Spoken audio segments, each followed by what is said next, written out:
Assalamualaikum warahmatullahi wabarakatuh.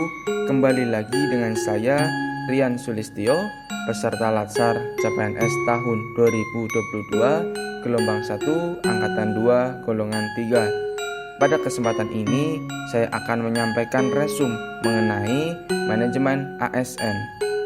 Yuk simak materinya.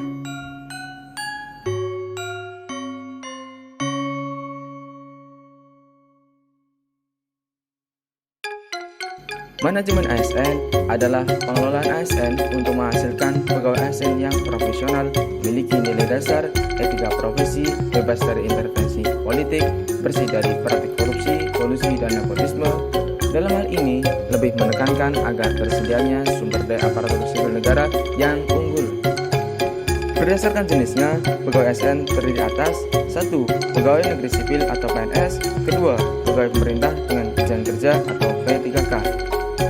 Perbedaan definisinya adalah kalau pegawai negeri sipil atau PNS diangkat sebagai pegawai ASN secara tetap, sementara kalau P3K berdasarkan perjanjian kerja sesuai dengan kebutuhan instansi pemerintah untuk jangka waktu tertentu.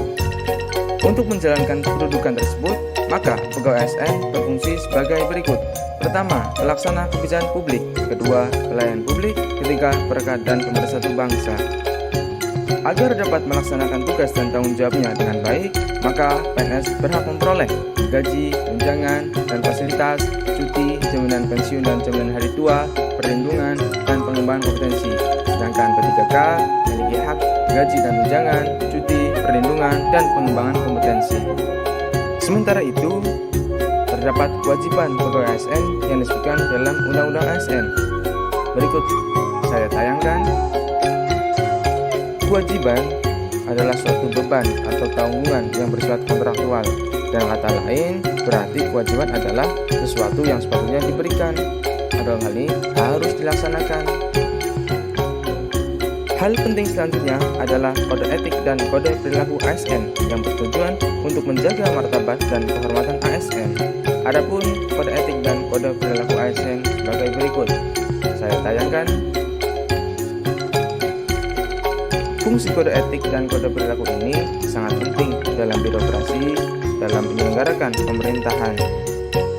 Itu fungsinya yang pertama sebagai pedoman dalam menjalankan tugas dan kewenangan agar tindakannya dinilai baik. Kedua, sebagai standar penilaian sifat, perilaku, dan tindakan birokrasi publik atau aparatur sipil negara dalam menjalankan tugas dan kewenangannya.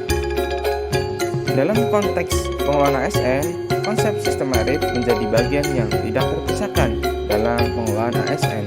Adapun definisi sistem merit yaitu kebijakan dan manajemen ASN yang berdasarkan pada kualifikasi, kompetensi, dan kinerja secara adil dan wajar dengan tanpa membedakan latar belakang politik, ras, warna kulit, agama, asal-usul, jenis kelamin, status pernikahan, umur, atau kondisi kecacatan. Sistem merit ini memiliki manfaat bagi organisasi, yaitu mendukung keberadaan penerapan prinsip akuntabilitas, dapat mengarahkan SDM untuk dapat mempertanggungjawabkan tugas dan fungsinya, instansi pemerintah mendapatkan pegawai yang tepat dan berintegritas untuk mencapai visi dan misinya.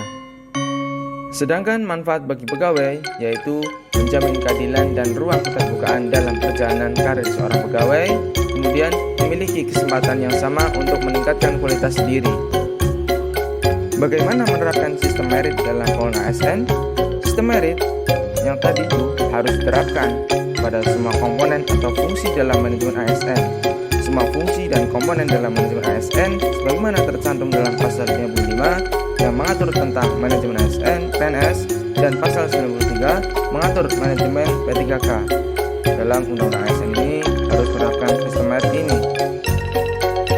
Manajemen PNS yaitu meliputi penyusunan dan penetapan kebutuhan, pengadaan ASN, pengangkatan jabatan, pengembangan karir dan pola pikir karir, promosi, mutasi, penilaian kinerja ASN, penggajian dan tunjangan, penghargaan, disiplin, jaminan pensiun dan hari tua, dan terakhir perlindungan.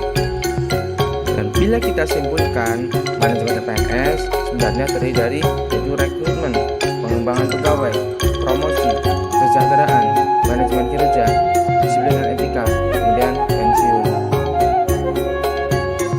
Tindakan manajemen P3K itu meliputi penetapan kebutuhan P3K, pengadaan P3K, penilaian kinerja, penggajian dan tunjangan P3K, pengembangan kompetensi P3K, pemberian penghargaan P3K, disiplin P3K, dan terakhir pemutusan perjanjian kerja.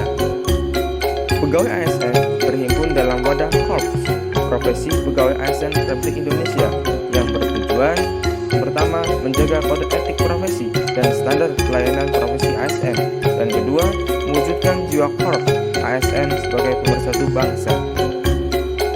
Demikian resume yang dapat saya sampaikan.